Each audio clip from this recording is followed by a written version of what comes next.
Assalamualaikum warahmatullahi wabarakatuh. Halo, selamat pagi semuanya. Selamat datang di Poten, podcast Bapeten. Bersama saya, Riviani, sebagai host. Dan dalam kesempatan kali ini, kita akan mencoba membahas lebih dalam mengenai manajemen ASN. Nah, dan Alhamdulillah sudah bergabung bersama kita Mbak Dian Kusumawati. Halo Mbak Dian, apa Iya, kabar? Mbak Dian ini adalah, alhamdulillah baik. ya, Alhamdulillah. Mbak Dian ini merupakan salah satu CPNS dari Badan Pengawas Tenaga Kerja.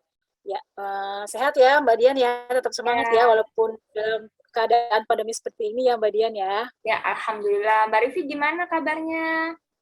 Alhamdulillah sehat juga Mbak.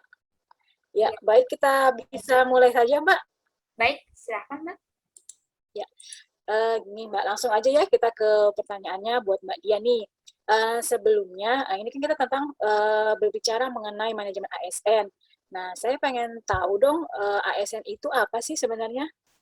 Ya, terima kasih Mbak Rivi sebelumnya. Pertama-tama saya ingin menjelaskan terlebih dahulu apa itu ASN. ASN itu kepanjangan dari aparatur sipil negara yang terdiri dari PNS dan P3K.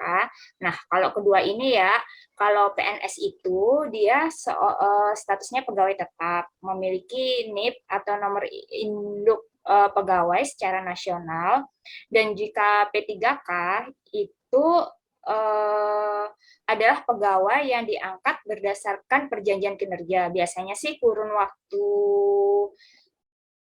perjanjian kinerjanya antara 1 sampai 5 tahun dan tidak mendapatkan fasilitas pensiun atau tunjangan hari tua seperti layaknya PNS. Mungkin seperti itu Mbak Oh, Ricky, saya bisa jelaskannya. iya, baik, siap. Berarti kita sudah tahu nih sekarang apa itu ASN ya.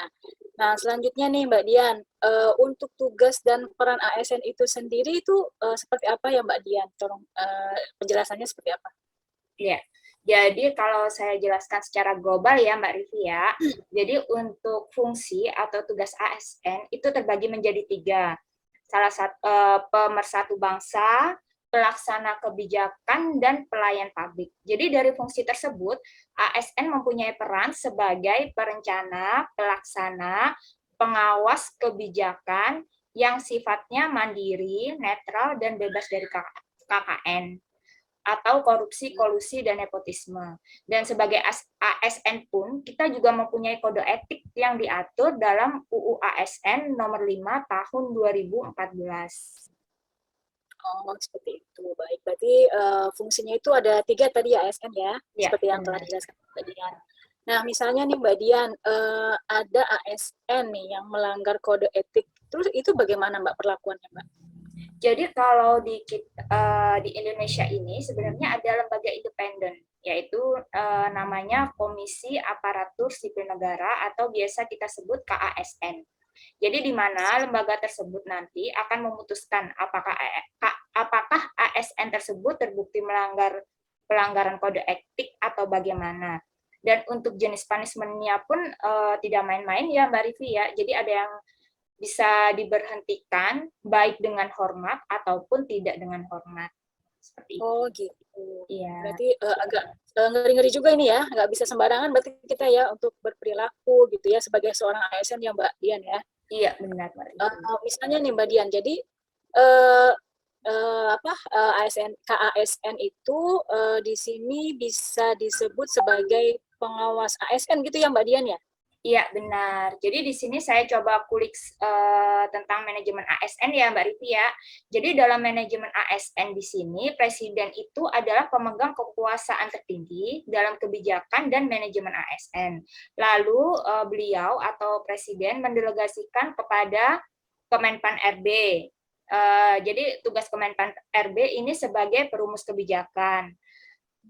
Lalu kepada LAN itu sebagai pelaksana diklat dan kepada BKN sebagai administrasi pegawai ASN dan kepada KASN yang tadi sebelumnya sudah saya jelaskan adalah sebagai pengawas dan penjamin perwujudan sistem merit.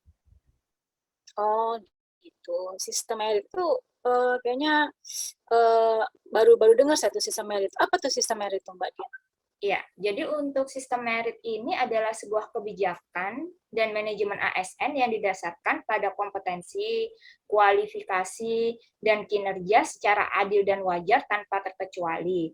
Maksudnya tanpa membeda-bedakan suku, ras, agama, kondisi kecacatan, dan sebagainya.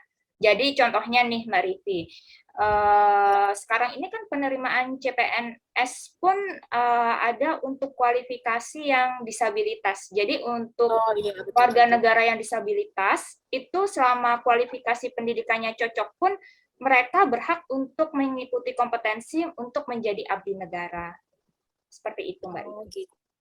Siap-siap. Berarti siap berkompetisi dengan yang lainnya ya Mbak Dian ya. Iya, benar. Jadi untuk penilaian kinerja juga menggunakan sistem merit atau bagaimana Mbak Dian? Iya, benar Mbak Rivi. Jadi kan tadi untuk sistem merit tersebut adalah yang didasarkan pada kompetisi, kualifikasi, dan kinerja. Nah, kalau untuk kinerja nih, jadi kalau dulu itu stigma ASN itu adalah orang yang ngantor cuman buat ngopi, baca koran. Jadi itu sudah tidak ada, Mbak Ya. Rivi. Jadi semenjak berlakunya sistem merit ini, penilaian kinerja pun berdasarkan sistem merit atau kinerja. Jadi output yang harus dihasilkan oleh ASN itu pun juga harus sesuai dengan target, dan akan ada punishment yang akan kita terima jika tidak sesuai target, seperti itu, Mbak Riti. Oh gitu. Dan Jadi sebagai mungkin ASN nanti juga tidak akan, bisa. selain punishment, nanti kita akan menerima kayak reward ya Mbak Rivi ya, kalau kita bisa mencapai Oh target iya. gitu. Oh sebagai penghargaan gitu ya Mbak Dian ya. Iya benar. Oh gitu. Berarti bagus ya sistem merit ini ya. Jadi di mana ASN ini bisa terkontrol gitu ya apa namanya semua perilakunya ya.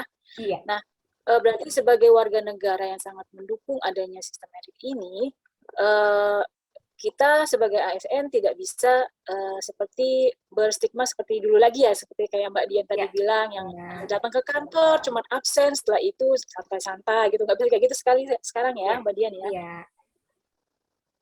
Ya, baiklah. Terima kasih Mbak Dian atas sharingnya mengenai manajemen ASN, bermanfaat bagi saya khususnya dan semoga bisa bermanfaat bagi yang lainnya ya. Iya. Baik, tetap semangat untuk kita semua untuk mewujudkan Indonesia lebih baik. Terima kasih atas bincang-bincang kita hari ini. Salam sehat dan kita untuk kita semua. Terima kasih Mbak Dian atas waktunya. Sama-sama Mbak Rivi. Assalamualaikum.